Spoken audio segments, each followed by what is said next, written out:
Mga awit 14 sa punong mga awit. Mula kay David, sinasabi ng hangal sa kanyang puso, walang Diyos.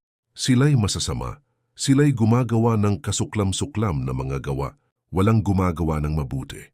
Ang Panginoon ay nakadungaw mula sa langit sa mga anak ng mga tao upang tingnan kung may sino mang kumikilos na may talino na hinahanap ang Diyos. Silang lahat ay naligaw, sila ay pare-parehong naging masasama. Walang sino mang gumagawa ng mabuti, wala kahit isa. Hindi ba alam ng lahat ng gumagawa ng kasamaan na siyang kumakain sa aking bayan, gaya ng kanilang pagkain ng tinapay?